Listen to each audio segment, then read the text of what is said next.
기도합니다. 아멘. 함께 말씀 보도록 하겠습니다. 말씀은 마태복음 18장 1절에서 5절의 말씀입니다. 하나님을 경외하는 마음으로 다 함께 자리에서 일어나셔서 주의 말씀을 듣도록 하겠습니다. 여러분 오늘따라 더 몸이 무겁죠? 그래도 주의 말씀을 경외하는 마음으로 함께 받겠습니다. 그때 제자들이 예수께 다가와서 물었다. 하늘나라에서 누가 가장 큰 사람입니까? 예수께서 어린이 하나를 곁으로 불러서 그들 가운데 세우시고 말씀하셨다.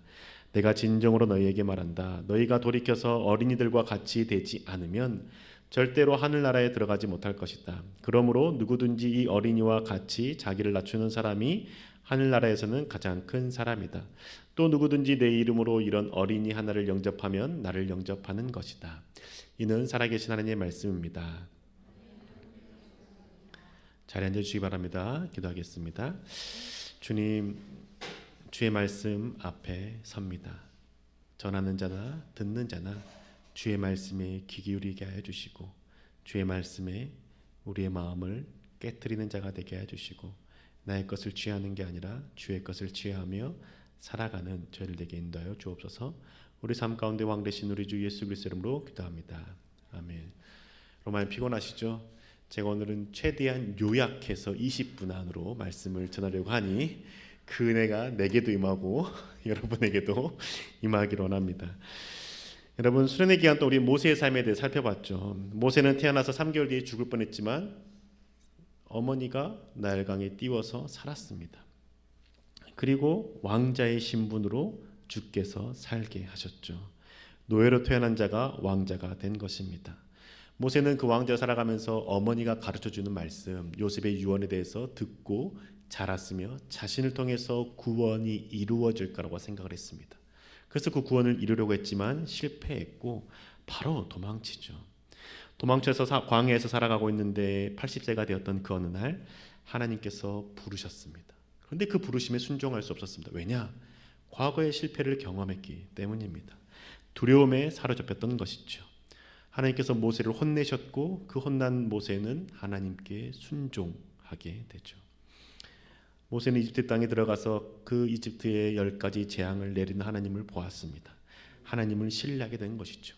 그래서 그 모세가 이집트를 나와서 백성들과 함께 길을 떠났을 때 앞에는 홍해가 가로막고 있고 뒤에는 이집트 군대가 쫓아오고 있는 그 상황에서 이스라엘 백성들에게 너희는 가만히 있어라. 하나님께서 어떻게 구원을 이루는지를 보라 라고 선언했습니다. 하나님을 신뢰하는 믿음이 생겼기 때문이죠. 이렇게 하나님을 의지하는 모세를 보고 이스라엘 백성들이 하나님을 하나님처럼 여길 정도로 높임을 받았습니다. 그런데 그 모세가 가나안 땅에 들어가지 못합니다. 그 이유는 모세가 하나님의 거룩함을 나타내지 못했기 때문이죠. 모세의 누나 미리암이 죽었을 때 백성들은 그 모세의 슬픔 가운데 함께하지 않고 자신의 목마름 모세에게 요구하며 불평했습니다. 그때 모세는 하나님이 자의 마음을 알아주기를 소망했지만 그 마음을 알아주는 것이 아니라 그 백성들의 그 목마름에 대해서 응답해 주시고 물을 주라라고 말씀하시는 것이죠. 바위의 명에서 물을 내라라고 말씀하셨지만 모세는 우리가 반역한 너희들 위해서 물을 줘야 되느냐라고 하며 분노를 표출했습니다. 그때 주께서 너가 나의 거룩함을 나타내지 못했기 때문에 가나안 땅에 들어가지 못한다라고 말하죠. 그 이후로 모세는 하나님 앞에 가나안 땅에 들어가고 싶습니다라고 간구했습니다. 그런데도 불구하고 하나님께서 허락하지 않았고 그 모세는 결국 120세가 되었을 때 기력이 쇠하지 않았던 그때에 하나님께서 모세를 부르셨습니다. 모세의 인생에 대해서 많은 이야기했지만 오늘 이 두 가지만 대해서 말씀을 드리는 이유는 오늘 우리가 읽은 이 말씀이 이 두 가지 본문과 연결되어 있기 때문입니다. 어린아이와 같은 자가 하나님 나라에 들어가고 하나님 나라에서 가장 큰 자라고 말씀합니다. 그리고 어린아이를 영접하는 자가 예수 그리스도를 영접하는 자라고 말씀하시죠. 이 말씀에 대해서 함께 살펴보기를 원합니다. 지난주에 예수님께서 두 번째로 자신이 죽고 부활하실 것에 대해서 말씀하셨습니다. 첫 번째로 죽음에 대해서 말씀하셨을 때 나의 제자가 되기 위한 길이 무엇인지를 가르쳐 주셨죠. 네가 자기를 부인하고 십자가를 지고 따르라 라고 말씀하셨습니다. 그러고 나서 두 번째로 죽음에 대해서 말씀하신 이후에는 너희는 나의 자녀이고 하나님의 자녀이며 가족이다라고 말씀하셨습니다. 가족이라고 말씀하셨던 주님께서 너희는 하나님의 자녀이기 때문에 하나님께서 너희의 모든 것을 책임져 주신다는 것을 보여주고자 물고기 입에서 은전을 잡히게 하시고 그 은전을 그 성전세로 내게 하셨다는 것이죠. 하나님께서 예비하신 것을 보여주시는 겁니다. 그런 상황 가운데 있는데 제자들이 예수님의 제자들이 예수님께 말하기를 누가 가장 큰 자입니까? 라고 질문합니다. 하나님께서 가족이다 라고 말씀하시는데 그 말을 들은 제자들은 주님께 말하기를 그러면 우리가 하늘나라에서 누가 가장 큰 사람이 됩니까? 라고 질문하는 것이죠. 형제 간에도 서열이 있는 것처럼 우리 간에도 서열이 있는 거 아닙니까? 라고 질문하는 겁니다. 그때 주님께서 어린아이를 옆에 세우시죠. 그리고 하시는 말씀이 어린아이와 같지 않으면 절대로 하늘에 들어가지 못한다 라고 말씀하시죠. 마태복음 18장 3절의 말씀입니다. 말씀하셨다. 내가 진정으로 너에게 말한다. 너희가 돌이켜서 어린이들과 같이 되지 않으면 절대로 하늘나라에 들어가지 못할 것이다. 제자들은 하늘나라에서 누가 가장 큰 자입니까? 라고 질문하는데 주님께서는 누가 가장 큰 자에 대해서 말하지 않고 하늘나라에 들어갈 수 있는 자가 누구인지를 말하는 겁니다. 너희가 지금 하늘나라에 들어갔다 생각하고 큰 자가 누가 되냐고 묻는데 주님께서는 말씀하시기를 하늘나라에 누가 들어갈 수 있는지부터 가르쳐 주는 것이죠. 누가 들어간다고 말합니까? 어린아이와 같은 자가 되지 않으면 하늘나라에 들어갈 수 없다라고 말합니다. 어린아이 같은 자 누구입니까? 순수한 사람을 말하는 걸까요? 그렇지 않습니다. 어린아이 같은 자는 자기를 낮추는 사람이죠. 그래서 주님께서는 3절 이후에 4절에 이렇게 말씀합니다. 18장 4절의 말씀입니다. 그러므로 누구든지 이 어린아이 같이 자기를 낮추는 사람이 하늘나라에서 가장 큰 사람이다. 어린아이와 같은 자가 하늘나라에 들어가게 되고 어린아이 같이 낮추는 사람이 하늘나라에서 가장 큰 자가 된다라고 말씀하는 겁니다. 하늘나라에 들어가면 누구든지 큰 자가 될 수 있다는 것을 이해할 수 있지 않겠습니까? 어린아이와 같은 자가 되기만 하면 하늘나라에 들어갈 뿐만 아니라 하늘나라에서 가장 큰 자가 된다라고 가르쳐 주는 것이죠. 그럼 어린아이 같은 자 누구를 말하는 걸까요? 예수님께서 너희는 하나님의 자녀다라고 말씀하신 이후에 이 말씀을 하셨던 것을 생각해 보면 알 수 있습니다. 하나님을 아버지라고 고백하고 하나님 앞에서 자신이 어린아이 같은 자라고 고백하며 주님을 대하는 자라는 것이죠. 어린아이는 부모를 의존할 수밖에 없습니다. 태어났을 때부터 스스로 살아갈 수 있는 자는 아무도 없습니다. 우리가 지금 이곳에 살아있고 생명을 유지할 수 있었던 것은 내가 태어난 이후에 부모가 나를 먹였고 나를 살게 했기 때문이라는 것이죠. 전적으로 하나님의 손에 맡겨진 것처럼 부모의 손에 맡겨졌다라고 고백하는 것, 이게 같다라는 겁니다. 내가 어린아이 같은 자라고 말하는 것은 하나님을 나의 아버지라고 고백하고 내가 온전히 하나님께 맡겨지는 것이죠. 예수님도 그러지 않았습니까? 예수님도 하늘 보좌를 버리시고 마리아의 몸을 통해서 이 땅 가운데 오셨을 때 태어나자마자 나는 신이니 내가 알아서 할 거야. 엄마 아무것도 하지 마라고 하지 않았습니다. 마리아의 손에 자랐고 돌봄을 받았다라는 것이죠. 스스로 할 수 있다고 생각하지 않는 겁니다. 하나님께 맡기는 것이죠. 여러분은 여러분 자신을 낮추고 하나님께 맡기며 살아가고 있습니까? 나를 낮추고 하나님을 의지한다는 것은 내가 아무것도 할 수 없습니다. 주님이 다 하실 수 있습니다라고 말하는 것에서 그치는 것이 아닙니다. 그것과 다릅니다. 나는 할 수 없습니다라고 말해서 그치는 것이 아니라 주님께서 말씀하시니 내가 할 수 없다라고 말하는 것도 주님의 말씀을 따라 하겠습니다라고 말하는 것이 자신을 낮추는 자라는 것이죠. 어린아이와 같은 자의 모습에 대해서 하나님께 전적으로 의탁하는 것은 무엇이냐면 하나님께 맡기는 것에서 끝나는 게 아니라 하나님께서 말씀하시는 것을 따라 살아가는 것. 이게 스스로를 낮추고 겸손하게 어린아이 같은 모습으로 살아가는 겁니다. 모세가 이런 모습이 있었다는 것이죠. 왕제로 살아갈 때는 자신의 힘으로 이집트 간부를 죽여서 구원을 이루려고 했지만 실패를 경험했습니다. 그 다음에 도망쳐 하나님의 부르심을 받고 그리고 나서 하나님께서 모세를 이집트 땅에 보냈을 때에 하나님께서 행하시는 것을 모세는 신뢰했고 하나님이 말씀하시는 것을 따라 행했다는 것이죠. 자신이 10가지 재앙을 내리는 것이 아니라 하나님께서 10가지 재앙을 내리신다는 것을 알았던 모세는 주님께서 말씀하시는 것, 너가 가서 지팡이를 들어라 하면 들었던 겁니다. 하나님께서 말씀하시니 행하는 것, 이게 겸손의 모습이라는 것이죠. 우리가 이 모습이 있었을 때 하나님 앞에서 하나님을 전적으로 의지하며 하나님께서 행하시는 것을 볼 수 있을 뿐만 아니라 하나님 나라에 들어갈 수 있다라고 말하는 겁니다. 그래서 모세가 이스라엘 백성들이 홍해 앞에 두려워하고 있을 때 하나님 앞에서 반응했던 것을 우리가 알 수 있지 않습니까? 너희는 가만히 있으라. 가만히 서서 봐라. 하나님께서 어떻게 구원을 이루시는지를 봐라 라고 선포했습니다. 그 하나님께서 모세에게 말하기를 홍해 앞에 서서 너희 지팡이를 들어라 라고 말했을 때 그때 홍해는 가득 찼었지만 하나님 말씀에 순종해서 지팡이를 들었습니다. 그때부터 바람이 불기 시작했고 밤새 바람이 불자 홍해가 마르고 홍해 가운데 길이 생겼던 것이죠. 하나님께 의지하고 하나님 앞에 나아갈 때 내가 할 수 있는 것은 없지만 주님께서 말씀하셨으니 행하겠습니다라고 말하는 것이 순종이고, 그게 하나님 앞에서 겸손한 자일 뿐만 아니라 어린아이 같은 자라고 말씀하는 것이죠. 여러분의 삶에서 어린아이 같은 모습으로 자신을 낮춰야 되는 상황이 있습니까? 내 능력을 할 수 없다고 여겨지는 상황이 놓여 있습니까? 그 상황에서 하나님을 의지해 보셨습니까? 누군가를 용서할 수 없고 사랑할 수 없는 상황에서 나는 할 수 없다라고 말하고 하나님께서 알아서 해달라고 고백하는 것이 아니라 하나님의 마음을 달라고 기도하셨습니까? 하나님께서 말씀하시면 내가 용기를 갖고 다가가겠다라고 고백해 보셨습니까? 하나님, 내가 할 수 없으니 하나님께서 알아서 해주십시오라고 말하는 것에서 그치는 것은 어린아이 같은 자가 아니라 어린아이가 아니라 고집을 피우는 아이의 모습이라는 것이죠. 하지만 주님 앞에서 자신을 낮추며 주의 말씀에 순종하는 모습은 하나님께서 말씀하시는 것을 내가 행하겠다라고 용기를 갖고 실천하는 것이죠. 취업의 문제나 가정 안에서 관계의 문제나 다른 어떤 것들 속에서 하나님 앞에 의지하고 하나님께 질문해 보셨습니까?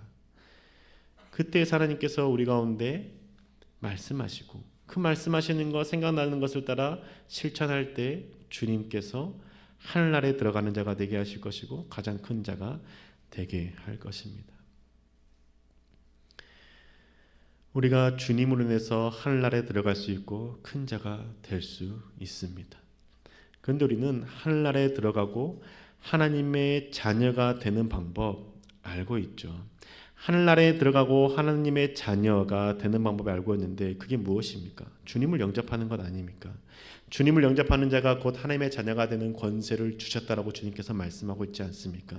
그러면 주님을 영접할 수 있는 방법 무엇입니까? 오늘 말씀에 나와 있지 않습니까? 어린아이와 같은 자를 영접하는 자가 주님을 영접한다라고 말씀하고 계십니다. 하나님의 자녀가 되어야 하나님 앞에서 어린아이가 되고 어린아이가 되어야 하늘나라에 들어갈 수 있습니다. 그러면 하나님 앞에서 어린아이가 되기 위해서 필요한 것은 어린아이와 같은 자를 영접하는 것이 필요하다라고 말하는 것이죠. 어린아이를 영접한다는 것은 무엇일까요? 스스로 낮추는 자를 영접하는 것을 의미하는 걸까요? 그렇지 않습니다. 이건 또 다른 의미입니다. 그때 당시에 어린아이는 어떤 존재였습니까?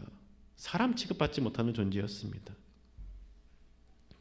무시당하는 존재였던 것이죠.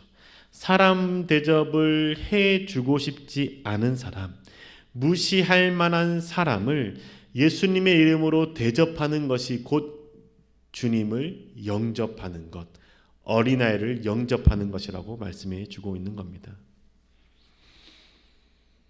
우리 가운데 필요한 훈련은 이런 것이죠. 어린아이처럼 구는 사람, 하나님 앞에서 자신을 낮추는 게 아니라 정말 고집 피우며 함께하고 싶지 않으며 사람 대접하고 싶지 않은 모습을 갖고 있는 사람, 그 사람을 예수님의 이름으로 대접하는 것에 대해서 훈련할 게 필요하다는 겁니다.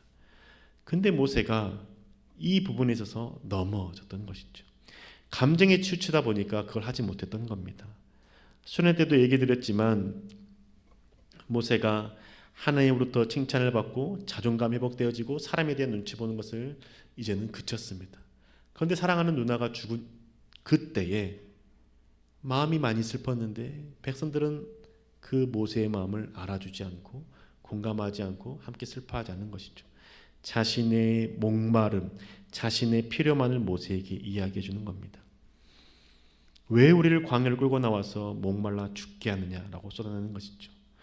모세는 마음이 힘들었던 것이죠. 하나님이 알아주기 바랐지만 하나님도 백성들의 거룩하신 하나님께서 백성들이 그 연약함에도 불구하고 그 연약함을 들으시고 응답해 주셨습니다.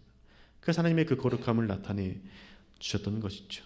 그런데 모세가 하나님께서 하나님의 거룩함을 나타내셨음에도 불구하고 모세는 자신의 감정을 주님도 알아주지 않고 백성들도 알아주지 않는다는 그 마음 때문에, 너무 힘든 마음 때문에 예민하게 반응하는 것이죠. 반역자들이라고 소리치고 내가 이 물을 내야 되느냐라고 소리치는 겁니다. 감정이 무너진 상태에서 불평과 불만을 쏟아내고 백성들을 용납하지 못하는 것이죠. 주님께서는 이것 때문에 너가 가나안 땅에 들어가지 못한다라고 말씀한다는 겁니다. 그 백성들이 어린아이처럼 구는 그때에 그들을 예수님의 마음으로 영접해서 한다는 것이죠. 하나님께서 그 어린아이와 같은 백성들에 대해서 그 요구했을 때 하나님께서 분노하며 그들을 책망한 게 아니라 그냥 물을 내어주신 것처럼 그 하나님의 마음으로 그 백성들을 영접하는 것이 주님을 영접하는 것이다라고 말씀해 주신다는 것이죠. 근데 모세는 그 순간에 그것에 대해서 행하지 못했다라는 것이죠. 우리는 어떻습니까? 여전히 나의 감정이 우선되어서 내 마음에 들지 않는 사람 취급하고 싶지 않은 사람을 용납하지 못하고 계시진 않습니까? 같이 있으면 불편한 사람, 나의 마음을 불편하게 하는 사람 용납하고자 애쓰십니까? 그들을 향한 예수님의 마음이 무엇인지를 생각해 보셨습니까? 아니면 나의 감정이 우선이 되어서 그 사람에게 다가가지도 않고 모른 척하고 계시진 않습니까? 모세는 그 마지막 순간에 그 가나안 땅에 들어가기 직전에 그 어린아이처럼 떼쓰는 자들, 너무 자기만을 생각하는 미성숙한 그 백성들을 하나님의 마음으로 영접하지 못했고 가나안 땅에 들어가지 못하게 된 것이죠. 그런데 여러분, 모세가 가나안 땅에 들어가지 못한 게 징계이고 처벌이고 주님께 용서받지 못한 걸까요? 모세가 가나안 땅에 들어가지 못했기 때문에 하나님 나라에 들어가지 못했던 자일까요? 그렇지 않다라는 겁니다. 모세가 그렇게 된 것에 대해서 하나님께서 모세를 사랑하시기 때문에 가나안 땅으로 인도하지 않았던 것이죠. 왜냐하면 모세 안에 그 마지막 순간에 보였던 그 마음, 주님께서 아셨던 겁니다. 하나님께서 백성들에게 물을 내시는 분이시고 하나님께서 백성들을 인도하시는 분이심에도 불구하고 모세는 그 오랜 시간 동안 40여 년 동안 백성들 가운데 하나님의 기적을 행하는 그 상황 가운데 여전히 자신의 마음 가운데 하나님처럼 대해지는 마음을 스스로가 가지고 있었다는 것이죠. 그런 모세가 이스라엘 백성들을 이집트 땅에서 건져내고 광야를 지나서 가나안 땅까지 인도한다라면 백성들이 모세를 어떻게 생각하겠습니까? 하나님으로 모시지 않겠습니까? 형상을 만들고 모세가 우리를 인도하고 살게 하고 새 땅을 주신 분이라고 섬기지 않겠습니까? 하나님은 그것에 대해서 안타까워하시는 것이죠. 모세가 그 하나님처럼 여겨지는 마음에 대해서 끊임없이 쳐낸다고 해도 백성들이 그렇게 세워버리면 모세는 하나님 앞에서 얼마나 안타까운 결말을 맞이하게 되겠습니까? 하나님께서는 모세를 사랑하시기 때문에 모세 가운데 너가 나와 같은 자가 아니라 나의 종이라는 것을 명확히 인식시키고자 늙었지만 기력이 쇠하지 않은 그 모세를 하나님 곁으로 불러주신 것이죠. 가나안 땅까지 들어가지 않은 것이 모세에게 복이었던 것이고 이스라엘 백성들에게도 복이었던 겁니다. 모세가 가나안 땅까지 인도했다면 백성들은 하나님을 섬긴다고 하면서 모세를 섬기는 어리석은 물을 범했을 것입니다.